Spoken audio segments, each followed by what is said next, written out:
Hey, I want to thank everyone for this opportunity. IEEE has a very high reputation in the business. I've done a lot of, I guess, uh, webinars in the past, but I've done one.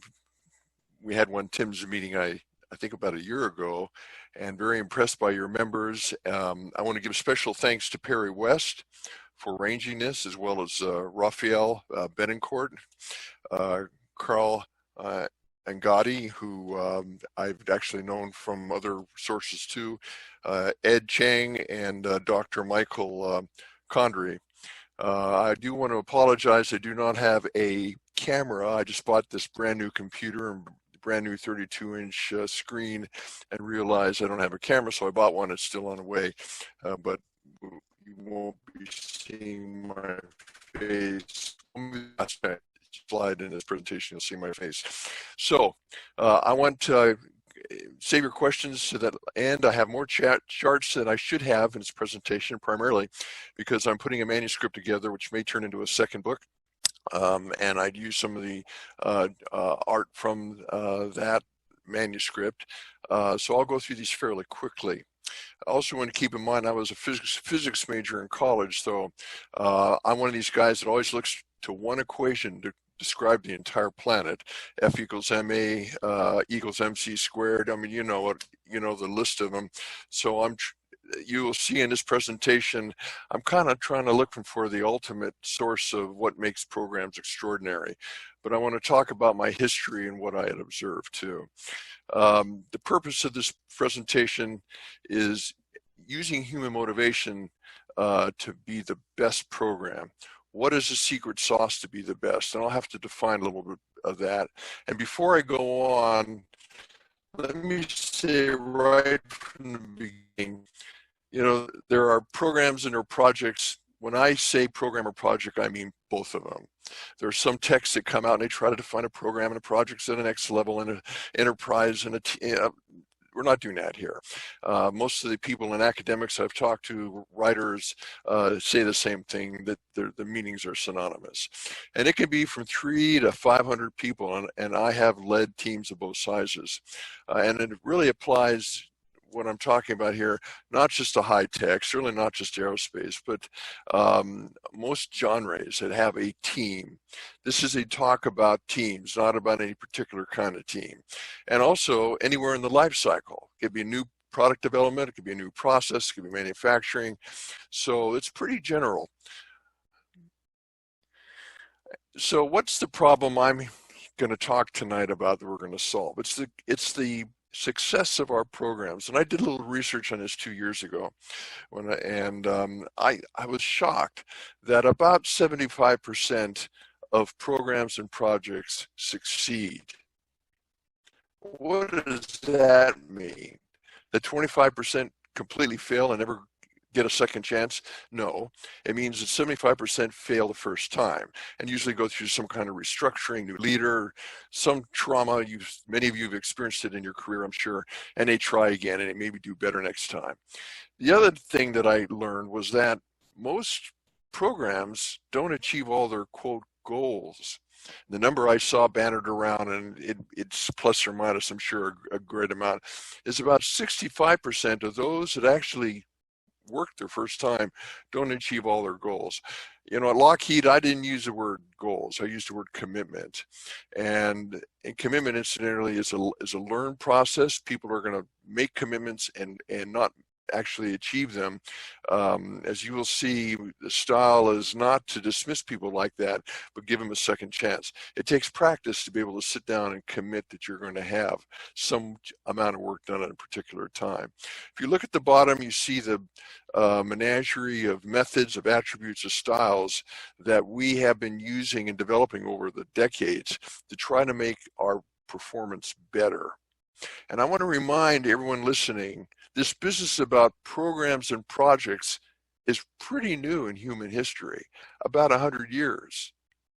You know, you go back, you go before the 20th century, we didn't have programs and projects. We had military campaigns. We had big works that were somehow put together. but we didn't have a program manager or a program office for the Wright brothers or for Tom Edison.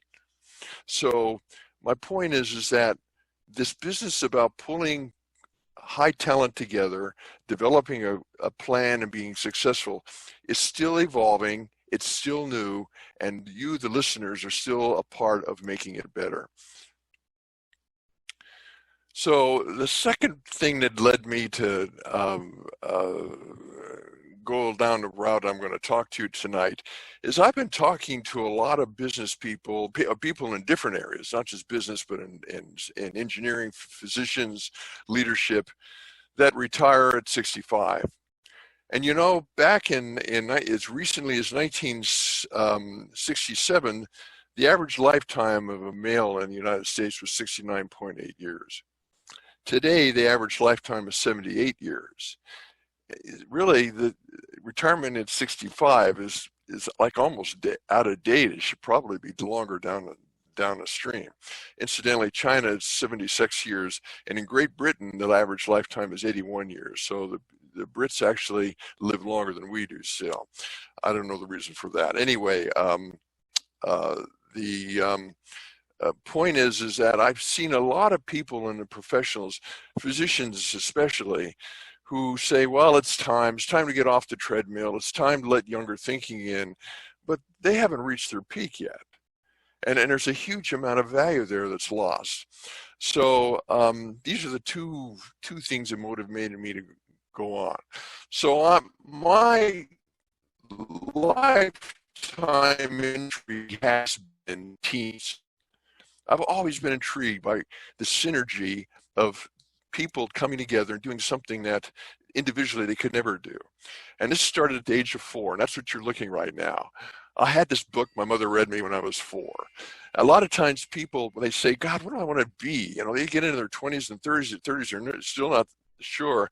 I counsel them, look back to when you were really young. What was interesting you back then? A lot of times that's the starting point.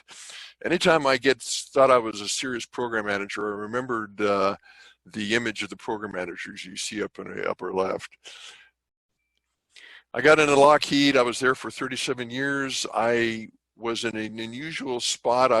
My expertise was developing embedded real-time computer systems to control various things. I can't talk about all of them, obviously, but there are missiles and airplanes and other stuff. And it required understanding the algorithms we were going to use, certainly the system that we're going to control, the software, how we can get the most out of the software. Keep in mind, it's real-time embedded. It's taking harsh environments, and it has to work in real time. You can't wait a while to activate that control to counteract something that's happened. And about the last 16 or 17 years of my career, I found myself being put into programs that were in trouble. I had a passion about making programs better. Some of them were pretty big.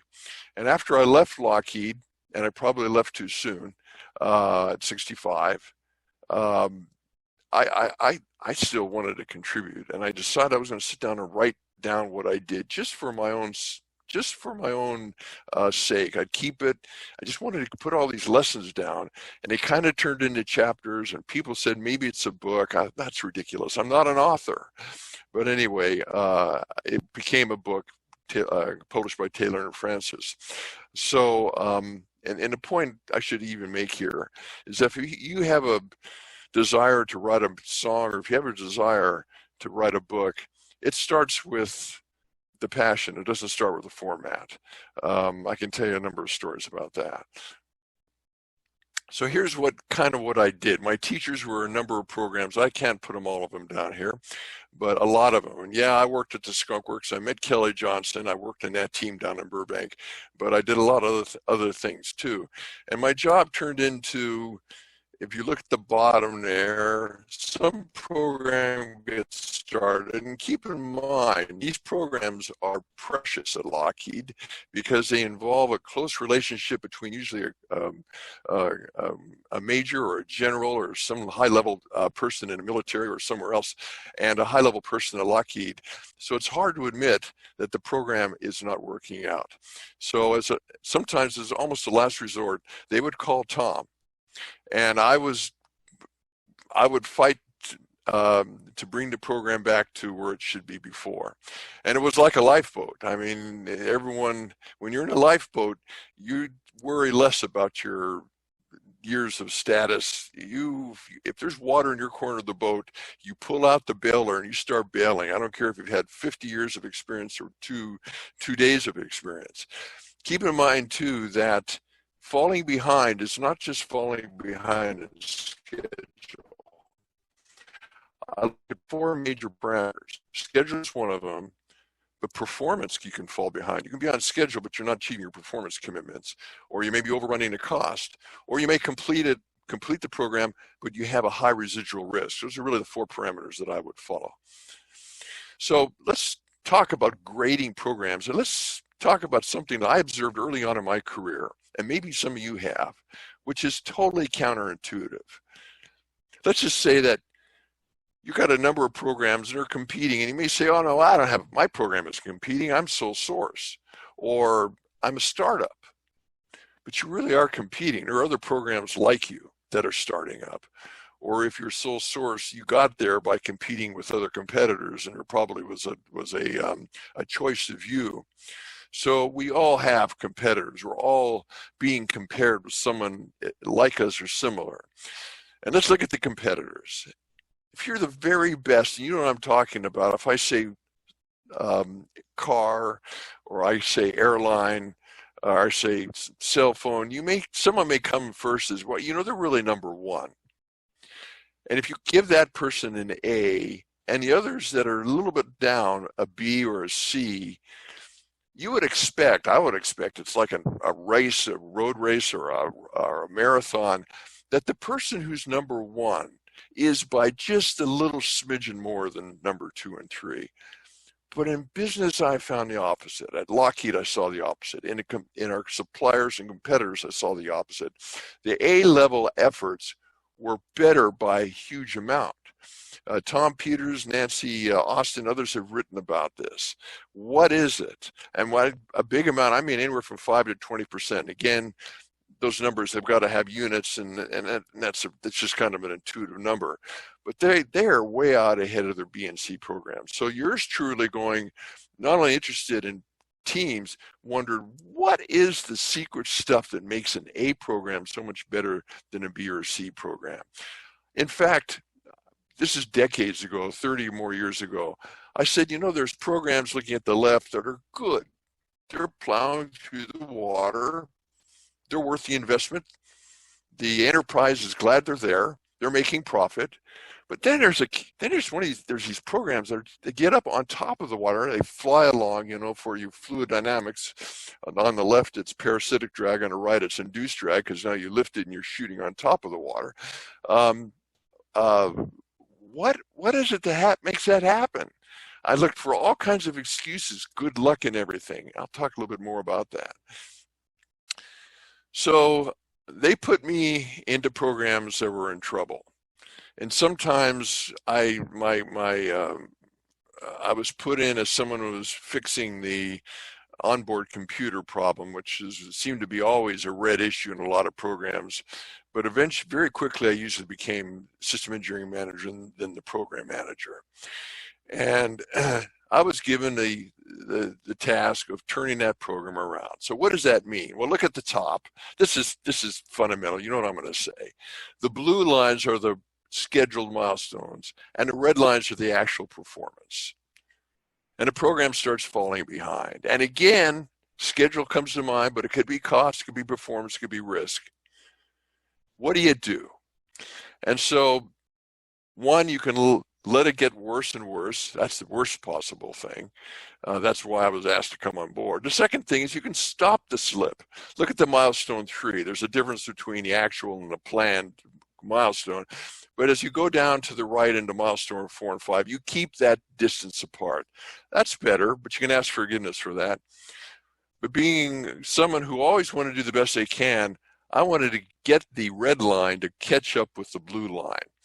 I called that, and I know I needed the very best performance. I needed that special on-step performance to achieve that. So that even increased my interest more into what that secret sauce was that made that better.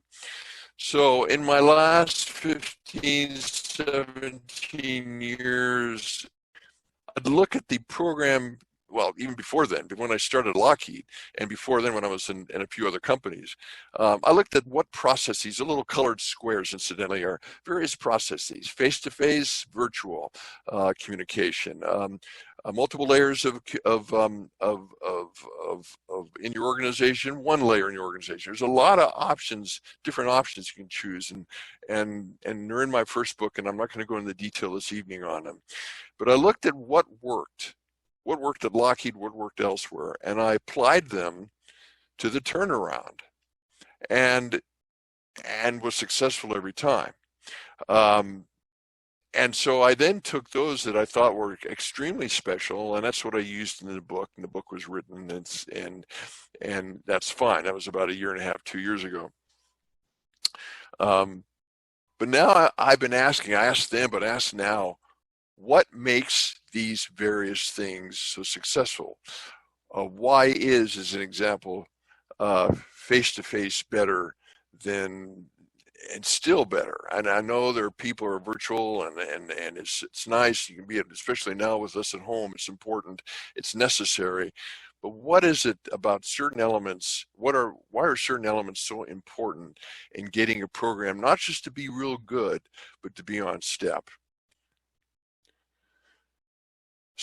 And I looked at my success elements, and a lot of people thought, well, it's only relevant to aerospace and high tech. That's why Tom did okay. No, it was relevant to everything.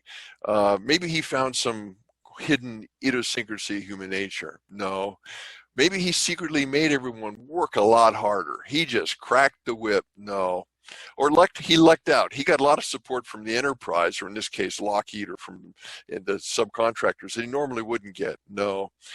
Those weren't the reasons why the programs were successful.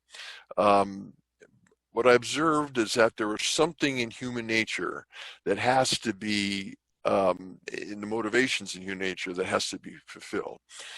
So I said, okay, let's go back and look at the last 200,000 years, which is really the history of the humanoids. That's when we became humans. If you're single, or you don't like your husband or wife, you decided to find a date with someone who goes back 170,000 years ago, you could probably start a family. Now, you might have a different outlook on things, but genetically, you were similar enough that you could have started a family. So we've had a long history as humanoids, and I went through a lot of looking at, yeah, there's got to be someone who's kind of captured all the general needs of humanity over the last prehistory, over the last 200,000 years, and I could find nothing like that. In fact, what I found is there's been a lot of behavioral evolution. It was recently as 50,000 years ago. They call it modernity, behavioral modernity. And you really look at, and I won't go into great detail here, you look at species like dogs. Dogs have 4 or 5 major behavioral patterns, and you can breed them to have one of them. You can breed them to be protective. That's why we have Doberman Pinschers and German Shepherds. You can breed them to herd. That's why we have a number of herding dogs. And in human beings, they have a lot of different ways they can go. They can be very physical, they can be very, but they can also be very intellectual. And I think through a lot of modern history, we've been developing our minds, we've brought ourselves out in art, we've left some of our other capabilities behind. I bet if we took all of us right now and threw us all together, right now, with your clothes on, into the Amazon jungle together, we might not survive too long, because we just don't have that that inclination in our history. So the human being, current human being, the modern human being, is behaviorally different, even though genetically we're the same. It's become pretty unique over the last 4,000 to 6,000 years. So I found that most of the study, what motivates teams, has been done very recently. And as I said before, really, program and project teams have only been around about 100 years.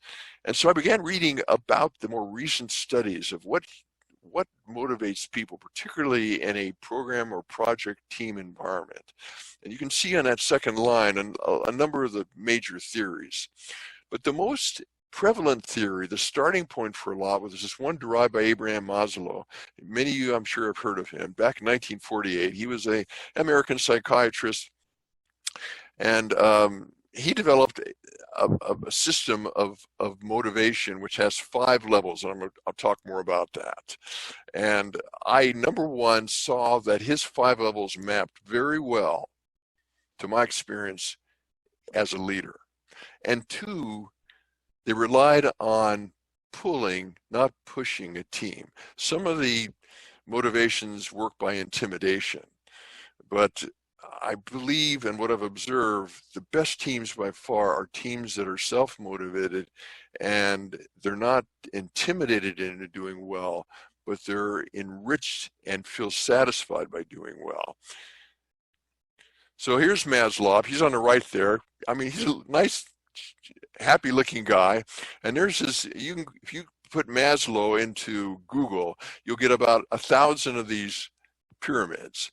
But he assumes that motivationally, our first and most important motivation is that we're taken care of physiologically. We get food, we get shelter.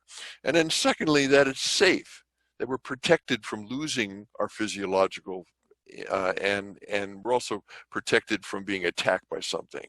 The next level is loving or belonging. That really has to do with being a part of a team. And this doesn't mean affectionate love from a spouse. The next level is esteem. And now it's self-esteem. How do you rate yourself? Very important. What is your title in an organization? What is your level? You're a manager, you're a director, you're a vice president. But the highest level of motivation he found is something called self-actualization. Self-actualization, you will find, is a little spooky. What the heck is self-actualization? And in his writings and in people have written afterwards, it's essentially what you're meant to be. Oh my God, I'm an American. I was raised in this country, and everyone told me you can be whatever you want. This is a free country. What's this business about what you're meant to be?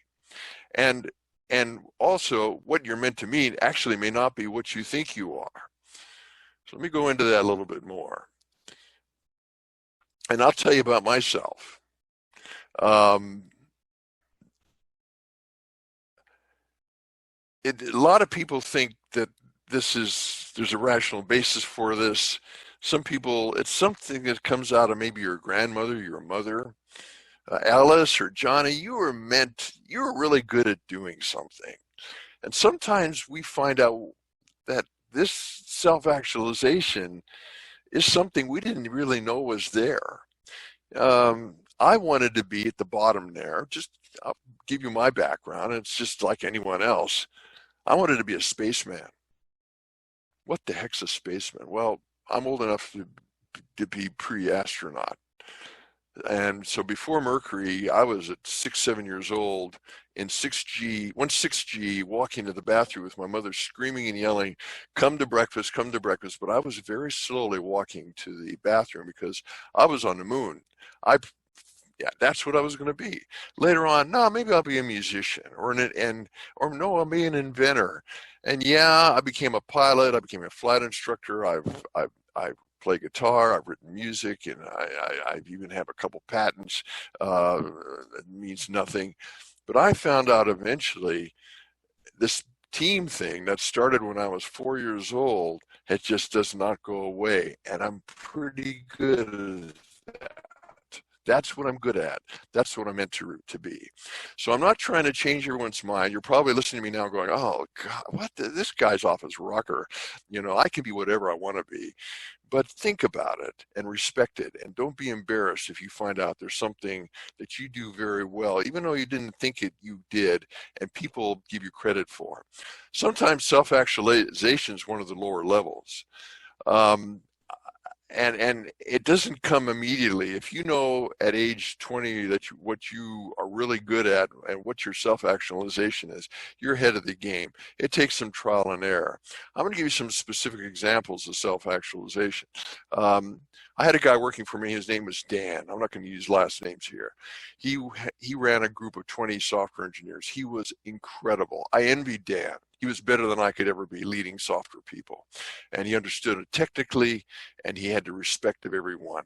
But Dan wanted to write books. He wanted to write children's books. He left Lockheed and he started writing children's books. And a year later, one of our team members came across him in Home Depot selling stuff, and he had written books and he weren't selling.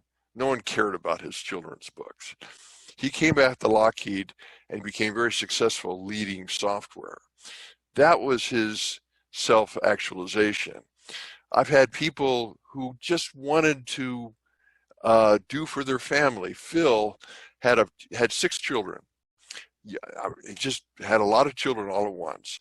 He was a brilliant controls analyst, but all he wanted to do was do what he had to do to keep the food, to keep the safety and the money coming in for his family.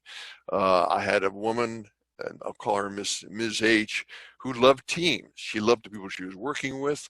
And she was a great engineer. I'd often turn to her and ask her for some advice on someone who seemed to be discontent. She had a real insight into people. She didn't want to go any farther than that. I've talked to people who it was more important what their title was and what they were working on. And that's fine. In fact, there are places like Skunk Works where people are just proud to be working there. I worked at the Skunk Works. They weren't even that important what they worked on, but I worked in a place that had a high reputation. The highest though level of self-actualization usually involves some idealization, some abstraction. And you should look into yourself to see if you have that. It can be helping people. We have a lot of people out there right now helping people, nurses, doctors, delivery people, doing it because it's really their self-actualization. It's what they feel they should be doing. So this is examples, real examples of people at the various levels, and it takes you a little bit of trial and error to see where you're at. So how do you use this now? You got a team, you're starting up a team, and you've got a bunch of people in a team, and you determine that they all have different levels of motivation. And you're going to use motivation to manage these people. You're not going to, the motivation is not to be just scream and yell at them and throw lightning bolts from your desk. So I have found, and again, I'm oversimplifying, but I have found that there are generally 2 kinds of people in any team, in any task team. There are people who work hard on the problem and they solve the problem, and they take tremendous pride in providing a quality solution and doing it on time. They tend to be a little insecure when the problem gets solved. They're most secure when the problem's being solved. And then there tend to be people who are a little bit more impatient. Don't give me the details. I want to solve the thing. Let's put it behind us. Let's get a completion on it. And these are more solution-based people. And people could sometimes say, oh, you got to get a bunch of the latter group. You have a lot of people, they're motivated to get the problem behind them and done. But a lot of time the solutions-based people, their impatience dilutes complete closure. They may not provide the quality. And oh, by the way, if you get 2 or 3 solution-based people on a team, they can start fighting against each other because each will think they have the better solution and become very competitive and be self-defeating. But you can use the evaluation of where they are in the hierarchy to help determine whether they're more problem-based or solutions-based. And the point of this is that when you're putting your task teams together, you want a decent combination of both types of people. A lot of times when you don't consider this and you throw together people into a team, you find that there's either infighting or there's lack of leadership or there's lack of, and so this gives you a heads up of the kind of people you have in so you can get the right mix. And the mix will be different depending on the team. Some teams, if they're manufacturing oriented or product support, they're more problem space people.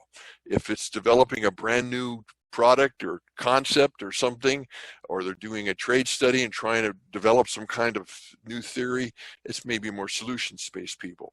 This is where the judgment of the task leader comes in. But this gives you a little bit of a tool to determine that mix so it is better the first try instead of having to retry. Keep in mind too that someone who's in one or the other of these is not there necessarily permanently. I've had people who were excellent problem space people who decided they wanted to get more in leading teams, leading closure, and we're really more now so in the solution space camp, and I've had them go the other way. So I'm not trying to typecast, pigeonhole, if you can use the term, people, but there tends to be this division, and it's important to know that. The other thing that's important to know is that when you're starting up a program, it's largely a two-step process, and we're all familiar with this. We've heard the saying, plan your work and work your plan. So step one is plan your work, and step two is work your plan. And a lot of old-fashioned leaders do that. They set up their program, they organize it, then they start working the plan. What I found is that when you set up the program, it's more than organizing. You got to get buy-in from the people. If people don't believe in what they're doing, they're not going to be motivated. And if they're not be motivated, you will not have a first-class program. You will not be number one. Now you're going to go into that old-fashioned mode of threatening them. You're going to lose your job. I'll give you, move you to another program. You're not doing well. These are all the negative things that really are very destructive to a first-rate program. And part of that buy-in is to educate them on what you plan to do, what the importance of the outcome is going to be, and also to start to initiate them to the code of conduct, which is called ethics often. Ethics is very important. Ethics, I know a lot of you are rolling your eyes, oh God, not another ethics class. But ethics actually improves the profitability. It brings the team together. People trust each other more. And this isn't just some grand ideal. I've seen this time and time again in programs at Lockheed. So that's step one. Step two is now you start to do the leadership. Now you actually execute the program. Yeah, look at the metrics. Make sure people are on time. No, it's much more than that. Step two is removing barriers. Step two is making sure people are involved, in fact, initiate as much of the planning as possible. Because you know what? There is no program manager or leader, and I think you all know this, that knows everything.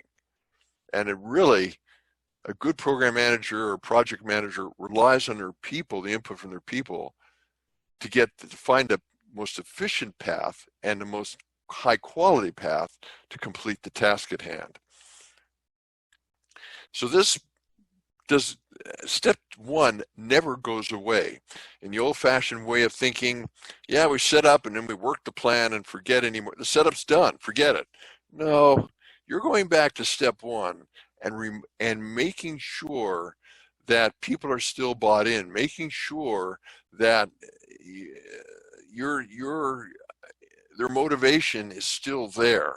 You may have a problem by having people on a program that are not motivated at all. That's actually pretty seldom, at least I found it, but that occasionally happens. Or you might find that they're getting the wrong message. They don't really understand what this program is trying to do or project's trying to do. And with a little bit of further education, they become much more enthusiastic and motivated to continue on. So step one never is limited as the program goes away. It gets smaller. There's less work in step one, but you're always looking at going back to that. So let's do a quick review. Let's do a quick comparison of each one of these things. We don't have time. But on the left is the so-called traditional leader. And incidentally, traditional leaders amongst some of the old-fashioned executive management bring a lot more warmth and cuddly good feelings than an on-step leader.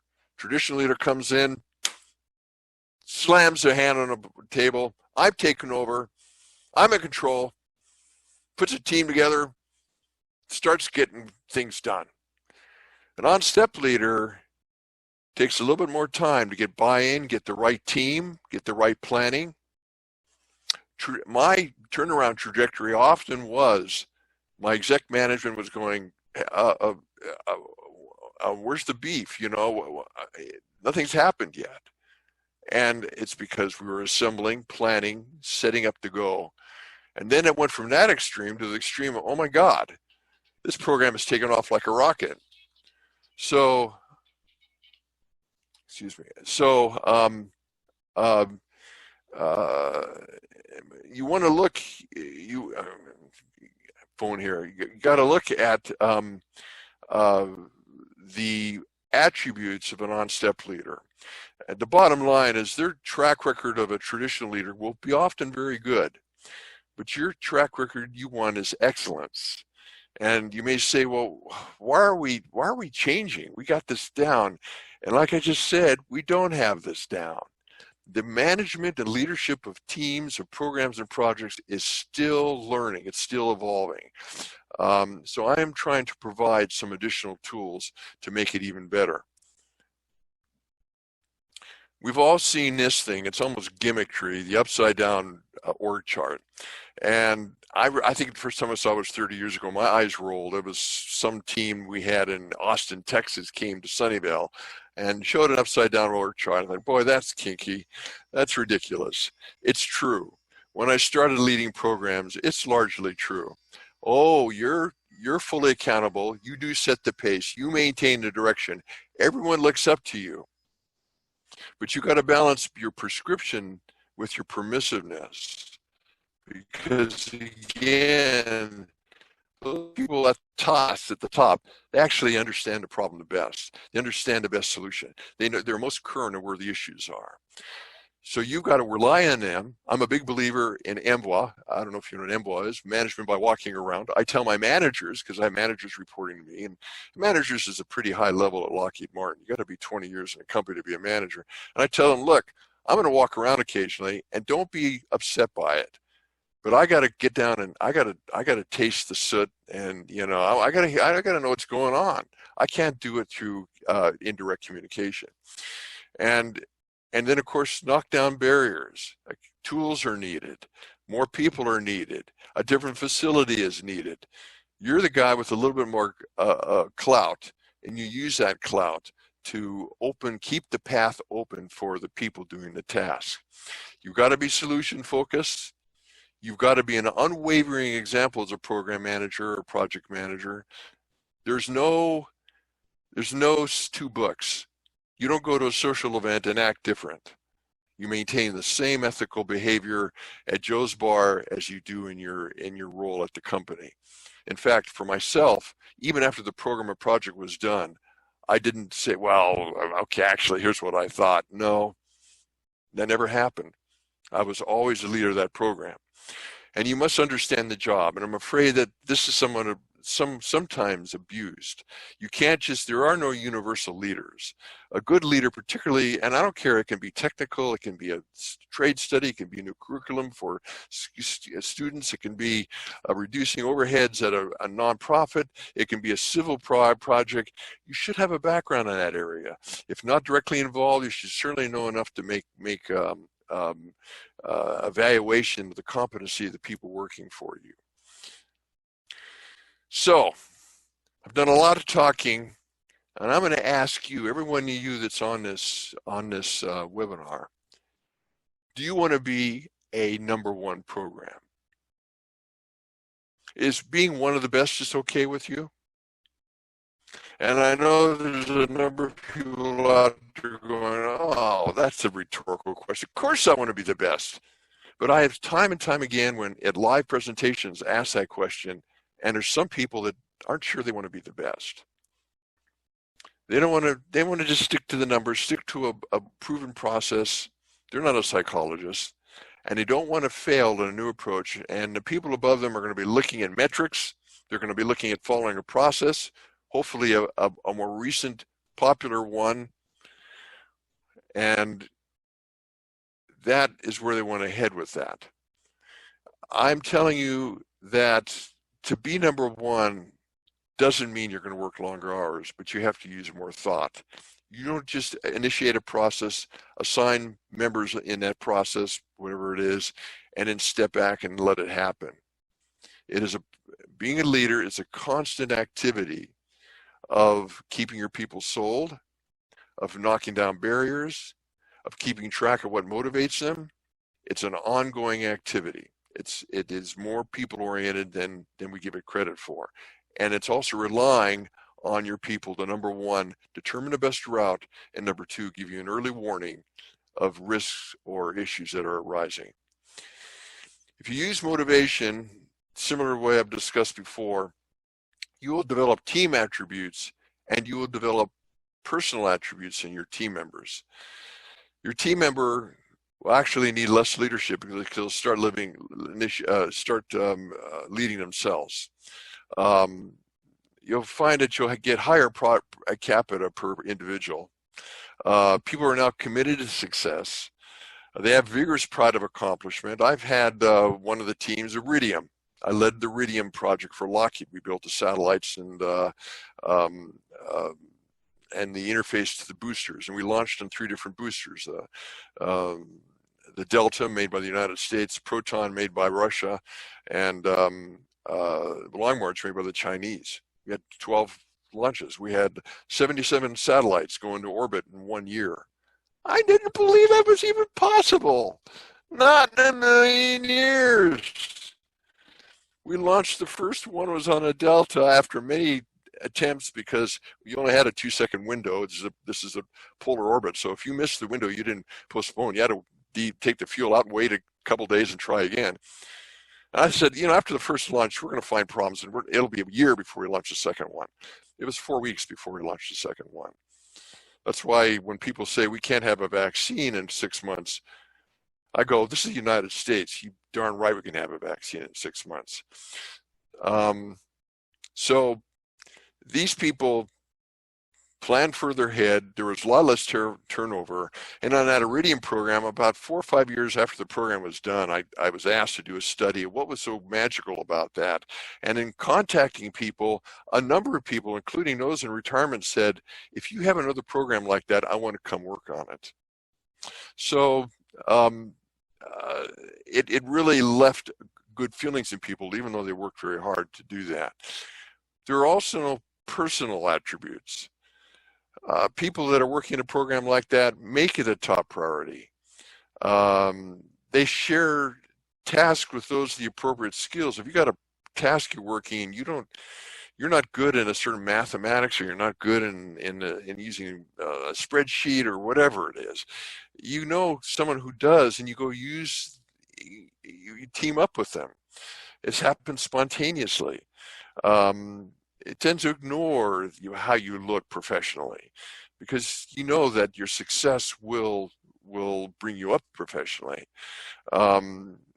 Everyone strives for the shortest path and learns what it takes, whatever it takes to be successful, and does not think that they'll ever be defeated, and adheres to a team code of behavior, often called ethics.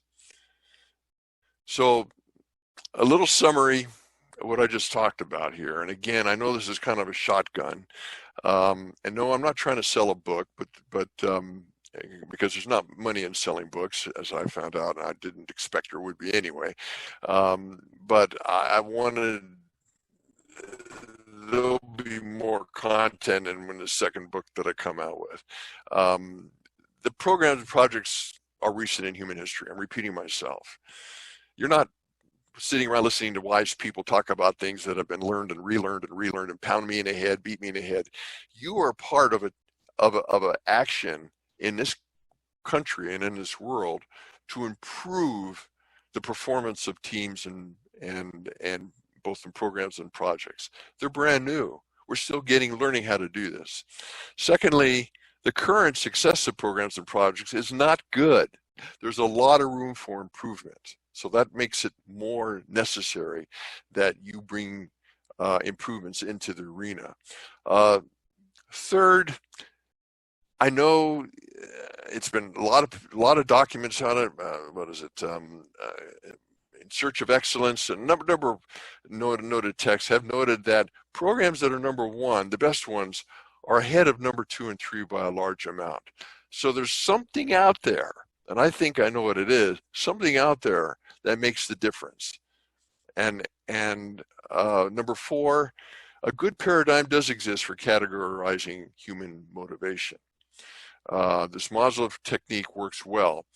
And you can use that to organize and lead your teams. I believe detecting and fulfilling human motivation is primary to being the best. You've got a dog in a little room and you want them to go out a little door. You can go into the room and run around and chase them until they finally go out the door, or you can go to the door with a treat and say, come. Do you want to motivate people by threatening them, by screaming, by yelling, by bashing their head, by firing them? Or do you want to motivate people by appealing to what they really want to be, what they do, what their, in some instances, what their self-actualization is? I believe a modern approach to organizational leadership must be taken. And I think that people on this webinar are going to do it. Helpful reading. This is just, I'm sure you all have read different books on leadership, and I would recommend these, and others I'm sure you have too. I think on the website you can go look at this. You want to contact me, I've got a blog, I've got what is it, the website. You know, I look at them like once every 3 months. I'm not into the social media a lot. I just don't have the time for it. Twitter account, LinkedIn, so forth. The best way to get me is the very blue top line, my email address, tpavelko@att.net. And I welcome any query, any comment, anything you want to say. So that'd be the best way to get to me. And I was reluctant to put this final chart up, but I'm going to put it up.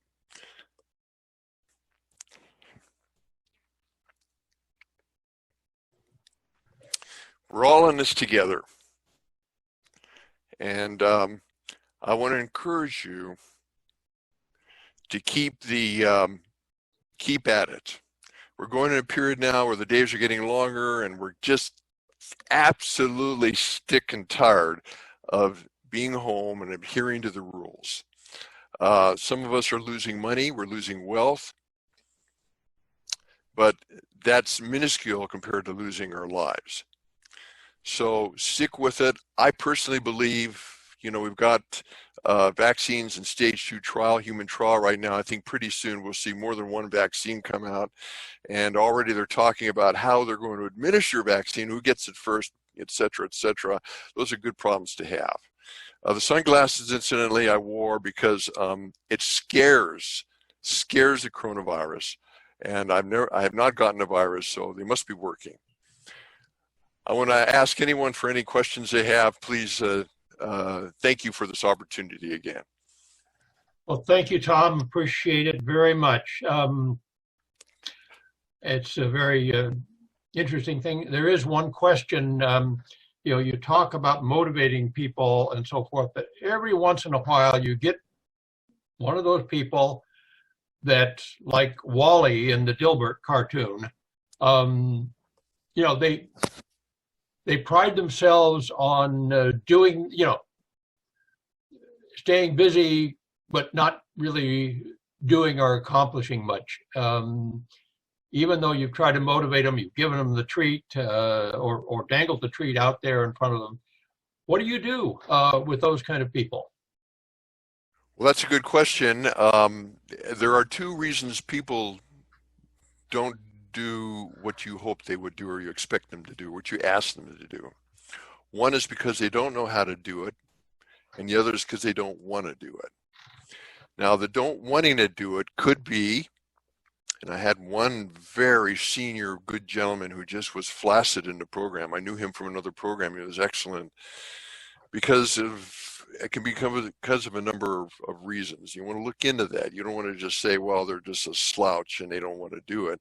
Um, uh, so I give them the benefit of the doubt. And in this case, I found a position where he was happier. I had a team I got one time. There were 2 or 3 people. It was in a classified area. They had to have Boku whiz bang clearances to be where they are, and they were developing electronic circuits, and it was test equipment, and their work was crummy. They knew, they figured, well, we got these clearances. Well, we'll just take a 5-day project and make it 20 days. In that case, I brought in someone new, a new leader. He was in fact outside of Lockheed, and he was used to a different time, and a time pace. He came in, and they saw him working. And no, he didn't come in, slam his hand against the table, and say, "You guys got to work faster." He just showed them, "You can work a lot faster. Look at me." And so I was able to get them up at a higher pace. There will be occasion where either the individual was you tried everything. The person clearly was not making it, not because he didn't have the information, just wasn't motivated. He was slumped off.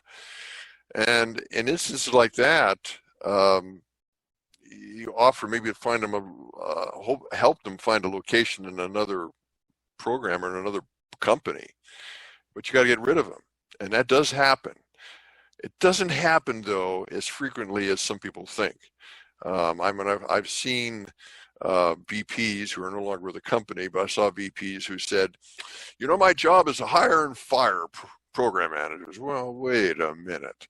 I've had second chances when I tried my guts out and I didn't quite make it. And I got second chances. You know what I became? I came 10 times more dedicated than the first time. And it can be very powerful to take someone who didn't quite make it and give them a second chance. But if they insist on, and you try different things, and they insist on just being as slow and dragging out as much as possible, and you can't find out what motivates them, you have to consider getting rid of them. I mean, there's going to be a small percentage of people in that category. I hope that helps.